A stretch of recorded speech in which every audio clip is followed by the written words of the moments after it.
A very good morning, good afternoon, good evening from wherever you're watching. Welcome back to Vito Africa. This is People, Power and Politics brought to you by Emmanuel Gona and Harry Kombe. And today we will be having a very short episode, probably the shortest. Yeah, Are you sure? yeah, very sure about certain. We do not have that history of having the shortest episode. But welcome our dear viewer. Remember, we are live on YouTube at Vito Africa. You can always follow us on the social media handles, X at Vito Africa 1, Instagram at Vito Africa 1, Facebook and TikTok at Vito Africa. Karibu sana ukaweze kuandamana nasi mwanzo hadi mwisho. Vipi wiki imekuwaje? Wiki ndio kwanza inaanza. Wiki. Unajua wiki yetu last time tukiwa na People, Power and Politics, it was 7 days ago. 7 days ago, yeah. So I mean the 7 days. Yeah. Imekuwa kuwa tu. Ama ulete zile za simple boy. Imekuwa aste. Imekuwa mufti. Atu wiki imekuwa nini? Aste. Mufti. Yani imekuwa fresh barida. Yeah, so kuna vitu ambavyo vimekuwa vikitokea and basically I want us to look at the way William Samoei Ruto, rais wa Kenya, amekuwa akibehave of late. Wacha niita tu behavior. Kuna wakati fulani hapa amekuwa akionekana akiongelea masuala sana ya climate change, na amekuwa akipeana msimamo thabiti wa Kiafrika, ama msimamo ambao unaonekana kwamba kidogo unapendelea wa Afrika, ama unaongelea ile tunaweza sema ni the reality about the African people. Na bado akaendeleza ile agenda mpaka kukawa kuna ile Africa Climate Summit na Africa Climate Week kabisa. So bado ile ilionekana na aliweza kusifika sana na watu wengi tu, head of states kadhaa, around 24 I think. Na wale wote pengine ambao waliokuwa pale waliona kama amekuwa mtu wa msimamo thabiti, mtu ambaye anaweza tetea sana maslahi ya Waafrika kabisa. So that is the bottom line of our discussion today. So the question that I think we need to ask ourselves is Pan-Africanism imerudi, ama ni mchezo wa pata potea, ama ni kitu gani ambacho tunaona? Shukran. Kwanza tuanze kwa kusema ukweli kuhusiana na rais wetu William Ruto. That guy is talented, he's a good orator. Anaweza kuzungumza na unaweza kumsikiza for a very long time. Yeah. Na ana flow issues, habahatishi. He knows what he's saying, he does not fumble with words. Yeah, he's a good orator. Na hilo ni jambo msingi sana la kwanza kupata attention ya watu ambao unataka wakusikize.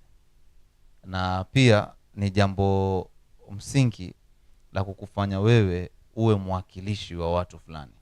Yale masuala ambayo aliyazungumzia hususan katika ile African Climate Summit samahani, ni masuala nyeti ambayo yanaathiri nchi za Afrika moja kwa moja, na ni masuala ambayo yanahitajika kushughulikiwa kwa uharaka.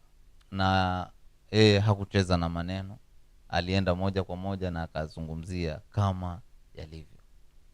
Hata hivyo kusema kwamba imefikia kiwango cha Pan-Africanism, nahisi bado tuko na hatua kadha wa kadha ambazo tunahitaji kufanya. Kitambo tuanze kujifananisha na wale mababu zetu waliotutangulia kupigania haki za Kiafrika, ikitegemewa kwamba wao walipitia changamoto kama hizi na nyingine nyingi ambazo kwa sasa kidogo yale makali yake yamepungua, japo mambo hayajabadilika sana, ni vile vile. Kwa sababu ukiangalia our forefathers sana hususan wale, kwa sababu Pan-Africanism ukiangalia utaona kwamba ilikuwa mara mbili. Kuna wale wa Afrika ambao wako diaspora na kuna wale wa Afrika ambao wako Afrika. Wale wa diaspora walikuwa na masuala yao nyeti ambao walikuwa wanayapigania. Wale wa Afrika ambao wako Afrika nao walikuwa na masuala yao msingi ambao walikuwa wanayapigania. Na katika kupigania hayo masuala yao ilifikia mahali wakaungana ili waweze kupigana kwa sauti moja. Tuchukulie kwa mfano South Africa, ambapo kulikuwa na masuala ya apartheid. Tatizo kubwa mbali na uhuru ilikuwa ni ule utangano wa kirangi au ubaguzi wa kirangi, Mwafrika na mtu mweupe au mzungu kama tunavyoita kwa sasa. Tukienda America, the same thing ilikuwa ikihappen. Ulaya pia kulikuwa na vitu kama hivyo. Shida ni kwamba akili yangu inafikiria mambo mengi na mara nyingine naweza kujiuliza sasa wale Ulaya walikuwa wameenda kufanya nini kule? Mpenzi mtazamaji, endelea kutufuatilia. Kwa hiyo Waafrika walikuwa wananyanyaswa au kuna huo ubaguzi wa kirangi hapo? Naam. Hizi nchi nyingine za Afrika, mbali na ule ubaguzi wa kirangi, kulikuwa na swala la ukoloni ambao lilikuwa linawakandamiza. Kwa hiyo kwa pamoja wakaanza kufuatia haya maswala.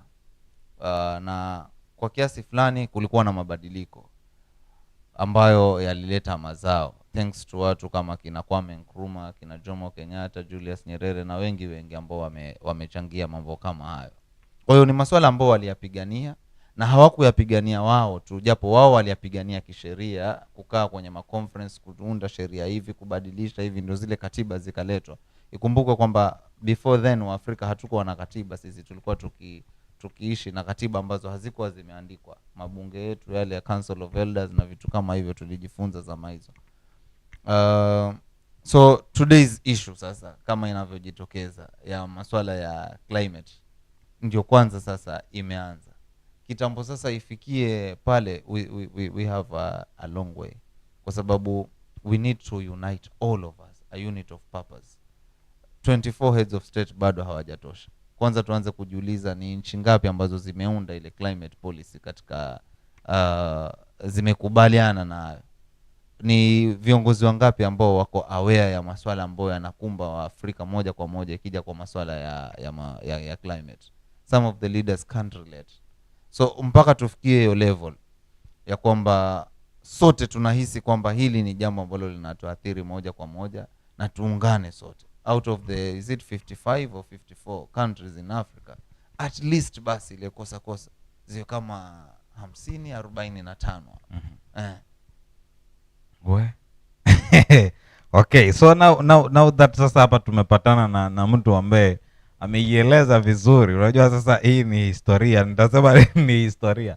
Mara ya mwisho mimi nikisikia kuhusu Pan-Africanism, hata sikumbuki kama nilikuwa naelewa nini, but at least I understand that ni a sort of the shared commitment venye tu umeiweka, ambayo it is meant hapo kukuwa na solidarity, watu wapiganie masuala yao. And venye tu tumekuwa tukiangalia kama nilivyotaja pale kwamba of late kumekuwa kuna hako kadhana, nitasema tu ni dhana kwa sababu it is not yet confirmed. Ni ile tu watu kidogo wamekaa wakasema hey, by the way we feel like William Ruto kidogo amejaribu kuhakikisha hizi vitu wanapigania, but the biggest question bado tu inarudi pale, is this Pan-Africanism ama ni zile za acha tu tuziite, ni neno baya nilitaka kutumia, con game, lakini ni Pan-Africanism ama ni con game?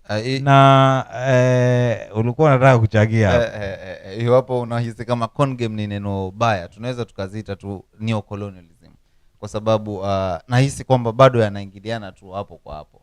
Looking at Pan-Africanism, ile yenyewe yeah, most of the real Pan-Africanists hawakupendwa na the global north, because by the way Pan-Africanism is a war about the north and the south relations. So hapo sasa ndio tunaingilia, nafikiria tunaingilia zaidi hapo. Naam. Na ikumbuke kwamba tumesema pia si muda mrefu ambao tutakuwa hapa. Kwa hiyo pengine kama utakuwa na changizo yote, basi bila shaka utakuwa naiangusha pale ili kwamba tukaweze kujumuika na wewe. So the issue here is now kumekuwa na mjadala. Naam. Kwamba je, kwa sababu kuna wale watu ambao wamehisi kwamba ni kama Pan-Africanism imerudi, because in real sense ni kwamba haiko. Kuna muda sasa wale waliokuwa kiwataja pale umetaja baadhi tu ya wale ambao walikuwa wakiongoza, Mhm. akina Kwame Nkrumah, akina Julius Kambarage pale. Mhm. Sijui ni wapi pale kidogo hiyo shared commitment iliweza kuachiana, lakini of late hakuja kuwa na hali ya kwamba pengine Afrika tunaweza ongea kwa sauti moja kama wa The Afrika. shared commitment ilipotea baada ya uhuru. Kwa sababu the real Pan-Africanists, most of them were assassinated in the first 2 years or rather 3 years baada ya uhuru. Looking at people like Patrice Lumumba wa Congo, hakuchukua muda akaenda. That one was a true son of Africa. Ukiangalia yale mambo ambayo aliyapigania. Huyu kijana huyu wa Burkina Faso, huyu anaitwa nani huyu, ile jina limenipotea kidogo. Yeye pia naye hakuchukua muda akapotezwa. Akaaga. So wale viongozi wa Afrika ambao walikuwa na maslahi ya Afrika walikuwa wameyaeka kipao mbele. Na kama kuna mtu yote anamkumbuka ule kiongozi wa Burkina Faso, atuwekea hapo kwa comment ili akaweze kutukumbusha historia yetu bwana, inatupotea rais tu hivi. Ni vizuri umeleta hii mada kaka, at least tujikumbushe, lakini hatutaongelea hapa.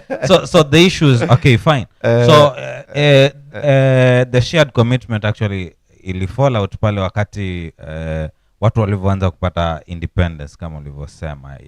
I hope nimekupata vizuri. Yeah. The divide and rule tactic ikaplay vizuri pale. Masuala ya kwamba the colonialists or rather our former colonial masters wana sponsor ka uprising hapa ili kazue mtafaruku mahali fulani. It's very evident. Hayo ni mambo ambayo yalitokea kihistoria. Na Pan-Africanism ikapotelea hapo kwa sababu wengi walikuwa wanaogopa ile kusimama waziwazi na kuzungumza maswala kuhusiana na Afrika kwenda mbele, wanazimwa. I think wa mwisho kuzungumzia ya maswala waziwazi ilikuwa ni Gaddafi, ambaye yeye pia naye hatima yake ilienda hivyo, na wanakuwa branded dictator. Na how the true can we say Kaguta Museveni pia ni Pan-Africanist? Na tukianza kuzungumza kuhusu Kaguta Museveni, naam, you are as at now Kaguta Museveni, sitazungumza sana kuhusu Kaguta Museveni, but hawa watu ambao walikuwa branded as dictator, wengi wao walipenduliwa, waliuawa because they were not friends of the West. Wale ambao wamesurvive, the likes of kina Mugabe, they had to dance to the tune of the West, ndio maana wakabaki pale, the likes of Yoweri Kaguta Museveni. But nimeona of late pia amekuwa akisumbuana nao kidogo kwa mambo mawili matatu. Ni swala moja tu la issue na LGBTQ lakini tukija kwa masuala ya rasilimali, hiyo ametulia. Rasilimali za Afrika bado zinaenda zikifaidi nje.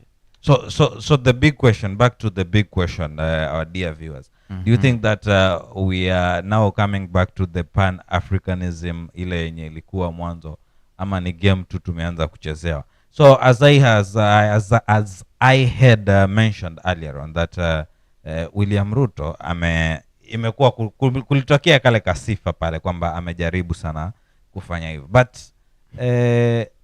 a week or 2 weeks later amekuwa sasa akionekana kama, nafikiria kama nimekupata vizuri pale, umetaja kwamba issue kubwa na Pan-Africanist ilikuwa ni at least usidan kwa tune ya the West, na pia ile muingiliano unatakiwa kuangalau adui wao.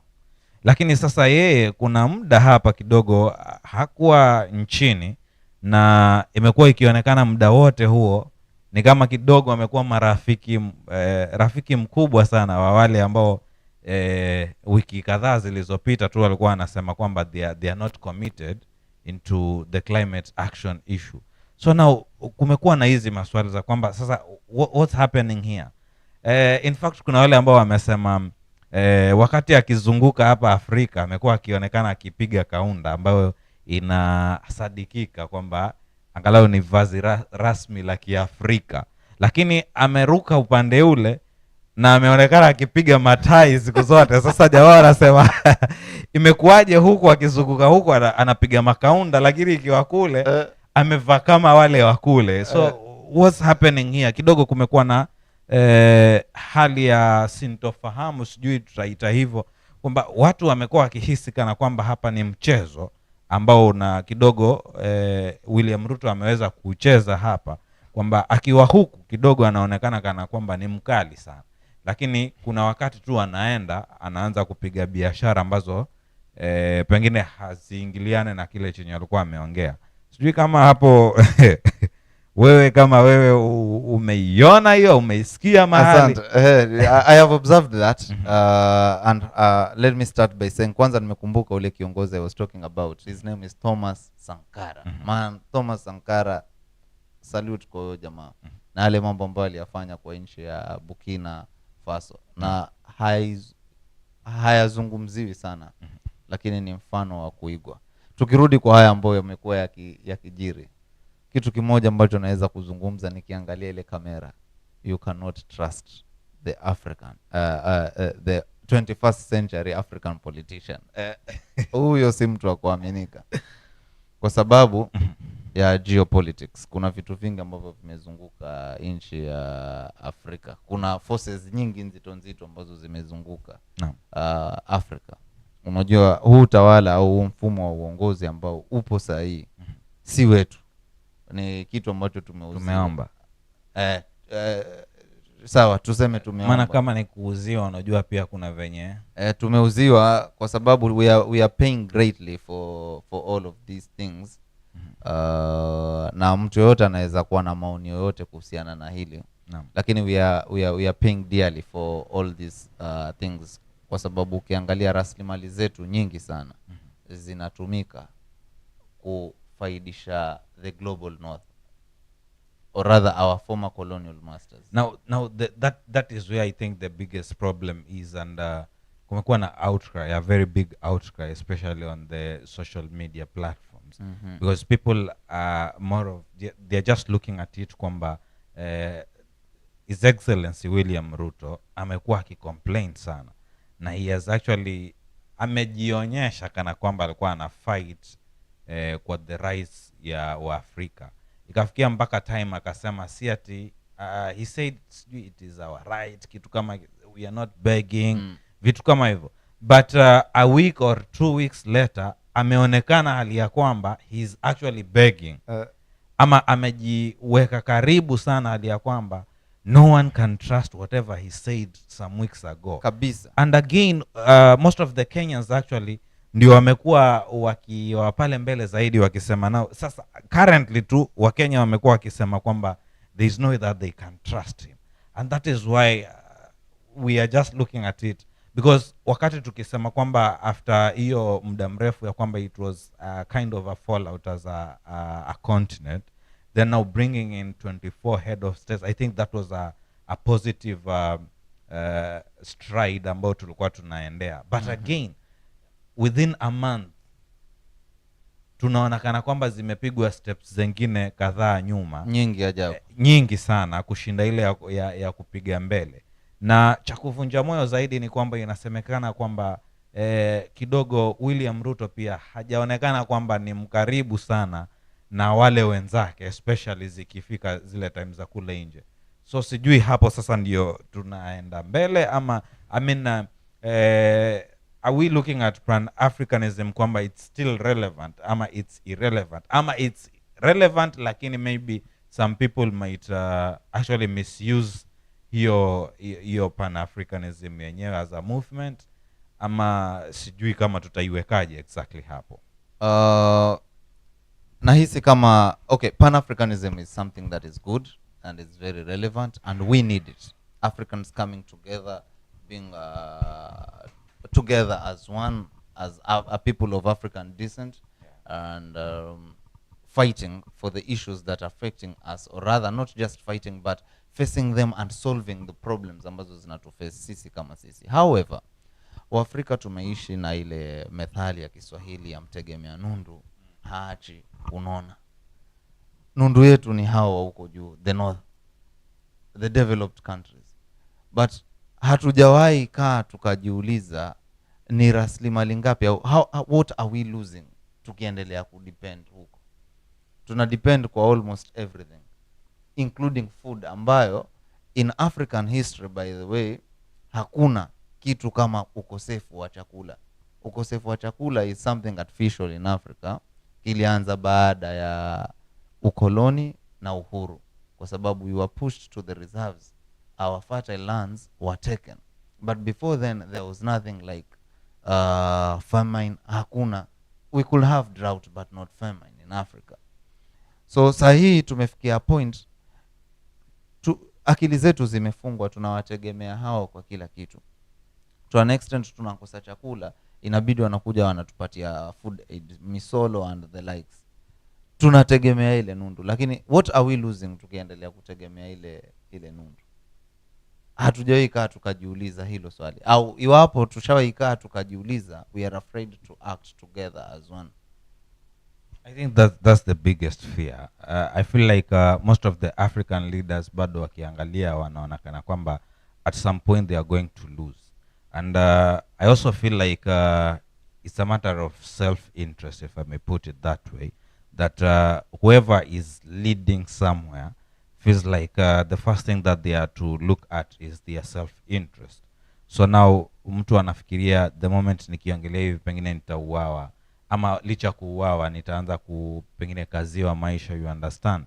So at some point inafikia kwamba hata kama anajua ukweli uko hapa, but kuna ule uoga wa kwamba sasa nikiongea alafu what will happen next, I have a family, vitu kama hivyo, I have businesses, unajua, because most of them pia I actually tend to look at them kwamba they are clinging to power so that they can protect maybe their property.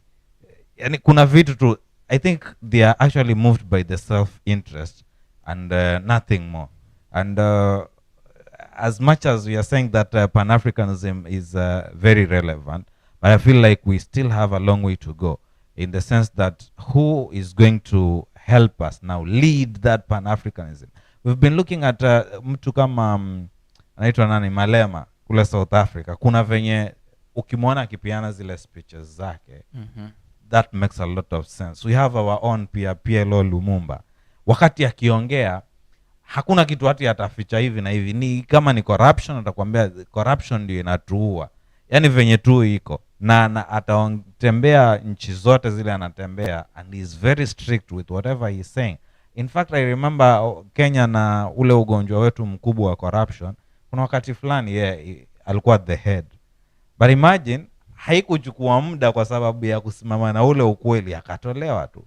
So I do not know kama indeed tutaweza kufikia ama kurudia tena pale ambapo sasa Pan-Africanism ieleweke kwamba this is Pan-Africanism and this is what is happening huku Afrika, kwamba Waafrika wenyewe sasa wameamka. Though bado I feel like kuna vitu ambavyo sasa hivi na happen. Tumeona ile mikasa ambayo ikitokea kwa nchi zingine za Afrika, and we've seen jamaa wakikataa kabisa kwamba they are very choosy. Msaada wa France hatuna haja nao. Na ni hivyo.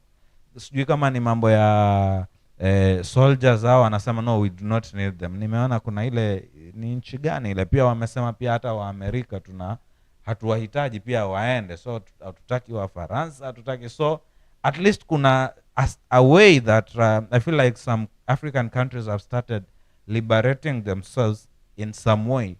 Though sasa most of the countries ni kama zimekuwa zikinyamazia. Wengine ni kama sisi hii yetu ya kwamba leo tunaongea hivi, kesho unaona jamaa yuko kule anashikana na wale jamaa, unashangaa hii kwani tunaenda wapi? I have a different opinion. Because it's just a game. Yeah. A choosing of masters. Sure. And all these masters have one master that they listen to. All of them. So kusema hatutaki msaada wa France, tunataka msaada wa sijui wapi. Bado ni game. Mbona, number one, let's ask ourselves, mbona huyu mtu awe na haja sana ya kutusaidia?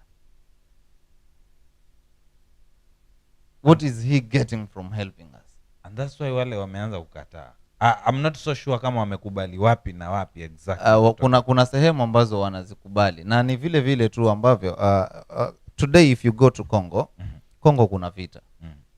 Majeshi wa Kenya wako huko na kumekuwa na peacekeeping units zinapelekwa kule kwa wingi. But what they want to tell us is the cause of the war and who is actually funding that war, because war is expensive. Yeah. The developed countries zote zimekita kambi pale, zikitafuta madini hapa na pale, so zitamsponsor huyu, zimsponsor huyu. Kongo tulikuwa na kina Patrice Lumumba zama hizo, mara kina Mobutu wakaja wakaingia, mara kina Desire wakaja wakaingia, the sun came. Na wote hawa ma president ni kuuana na ku-overthrow, kuuana na, that means kwa huyu president awe overthrown, kuna force ambayo back up mahali, kikosi kikawa fed vizuri na pesa na kila kitu, kikasimama until I think 2005 ndio walikuwa na the first election. 2005 bro, kama sijakosea, au hata it could be past 2005. Na hata waleo tunavyozungumza kuna vita. So the other day there was a rumor kwamba serikali imepinduliwa. Is that serious by the way? So leo hii nchi za Afrika majeshi yamechukua na tunashangilia, but let's give it some time, tutakuja tutaona. I feel like real liberation comes from the people themselves. Tupate kiongozi kutoka hapa na for Africa to go back to that step. Mimi nikiangalia hivi nahisi kama sioni, ni vigumu. Tunaweza tukafika, lakini si leo wala si kesho, itatuchukua muda. Kuna vitu vingi ambavyo tunahitaji kuvifanya, hususan huku hii misaada ambayo inatoka huku nje na kuja. Na all this is happening because Africans are weak. Weak in terms of military. We are very rich at heart, with good hearts, welcoming, with rich culture, rich resources, but ikija kwa masuala ya military, unajua vile vifaa ambavyo mababu zetu walikuwa wanatumia, mikuki, mishale and all that, lakini bado iliweza. Iliweza wapi? Tulikuwa colonized mpaka jamaa wakachoka, wakaona kwamba sahihi, kwa hiyo tulionewa huruma kabisa, na ndio maana wakaunda hivi vitu kina Commonwealth and the likes, bado watuzungushie hapa na pale. Sijui kama unanipata. So that's it. Yani bado ni mchezo tu wa tunazunguka. Hakuna mahali ambapo tumewekwa vizuri kwenye so what you think is that even the coup are not that serious? They are seemingly si vitu zenye, because unaona pia coup pia tukizifuatilia inasemekana pia wale jamani kama wanataka ni wao hawataki kusikiza watu wa nje, but you have a feeling kwamba most likely kuna mtu mahali, some external forces. Just a feeling. You know. Acha kwanza nicheke. Hii inanikumbusha masuala ya handshake na hatutaongea. You know what our politicians did, man. Hata ikafikia wakati jamaa anasema mimi siwezi kusalimiana na huyo mtu. Ni hivyo. But behind closed doors, these people are going to talk. They are going to meet, they are going to sign deals and memorandums. Na watafanya biashara vizuri, kwa sababu kinachotafutwa hapa ni pesa na superiority ya nchi. Military superiority. Ionekane kwamba sisi tuko hapa na pale na pale na pale. So I feel like sisi ni kama zile nazita nini, kete zile kwa draft vile. So wewe kula hapa hatujacheza na wewe draft. That reminds me. Mpenzi mtazamaji, basi bila shaka tutakuwa tunamalizia hapa kwa sababu hapa hey. So naona kuna comment pale moja kutoka kwa Ramesh Flavor pale, amesema nawategea. Asante sana Ramesh. Thank you for joining us. Pengine tukimalizia tu kipindi, kwa sababu naona pia muda umesonga pale na pia mbio ziko nyingi zaidi kule nje. Tukimalizia, wewe unaonaje Pan-Africanism? Kuna future ya Pan-Africanism ama bado ni vitu havijaeleweka? With this trajectory, hata hatufai kuzungumza kwamba imeanza. Kwa sababu tunapiga hatua moja mbele, tunapiga hatua kama 20 nyuma.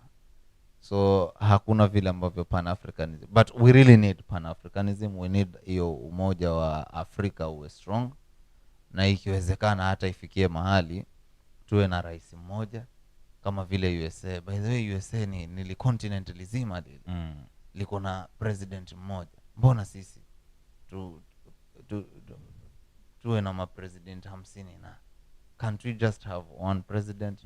Na bado nchi bado zina split sangire. Inahuzunisha, inasikitisha, but ukiangalia yote haya hayatokei tu hivi. Kuna external force mahali imeweka msukumo kwamba fanya hivi, na ni kwa sababu ya interest of